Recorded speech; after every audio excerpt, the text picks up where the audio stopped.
All right, still at the Blevins Casa. Just working our way around the yard. This is flowering dogwood, or Cornus florida. This is a common small tree that's a native. We're all pretty. If you've lived in North Carolina for any amount of time, you're pretty familiar with it. It is our state flower. The leaf arrangement is opposite. The leaf form is simple. The leaf margin is entire. But you can see it is entire, but it can be a little wavy. There can be some undulations in the leaf margin, and I find that varies from tree to tree. Plant type is tree, broadleaf and deciduous. It is considered small. These, kind of like Japanese maples, tend to be wider than they are tall and very low branching. I don't know if you can see. Can you see? Look how low branching this is. This is my favorite tree to string Christmas lights on in December because of that, because I can get all those branches and really get, I actually wrap the stems to get some distance, so I love it.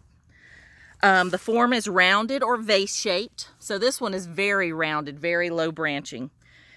Soil preferences are, it needs acidic soils. Moisture preferences, well drained, but it's not exceedingly drought tolerant. And drought does stress dogwoods out.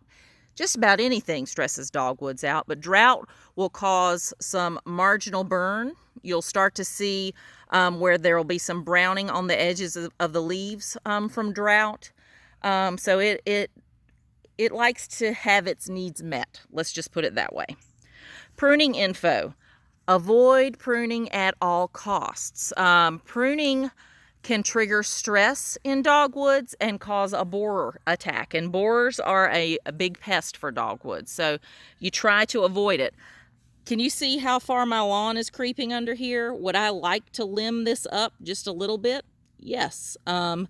It's interfering with the traffic pattern to get around to the backyard, but we kind of wait for the dogwood to shed the branches on its own and not do any excessive pruning. I'll do a little bit of just removal of some tiny stuff, but I try to avoid any big cuts on my dogwood because I do love it. This one is a red and it blooms spectacularly. Red in dogwoods is actually just dark pink, but it's just beautiful in the spring. So growth rate is slow to average. Exposure, full sun is okay, partial is ideal. This native tree is native to the understory of the forest. So it's used to being in partial to shady situations. That being said, you need to understand where you want to plant it and how the nursery specimen that you're purchasing was grown. If you need a dogwood if you desire to plant it in full sun, I suggest you find it in a nursery where it's grown in full sun. I would not buy one that was grown in partial exposure and plant it out in full sun. It will negatively affect it. I've had some existing dogwoods that had pines intermingled in them. We've had a lightning strike, had to remove some of the pines, and as such, and I mean carefully, very professionally removed pines. And as such, those dogwoods went from partial exposure to full sun. And it's not an overnight dramatic effect, but the trees actually started to shrink. You could see it over the course of a couple of years, and those trees ceased to thrive and started to kind of waste away little by little as a result of that dramatic change.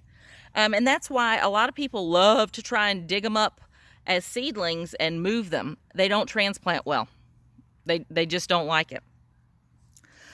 Climatic hardiness zones is 5 to 9. Landscape uses, naturalized setting is ideal because that's its natural habitat, or specimen. Flowers are showy in the spring. They come in white or pink, but often they're labeled as white, pink, or red, as I said. And so pink is light pink, red is dark pink.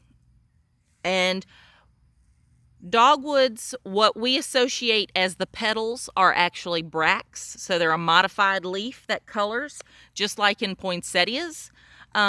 So the flowers are actually tiny and green and in the center, and so these are the immature fruit, which are a drupe.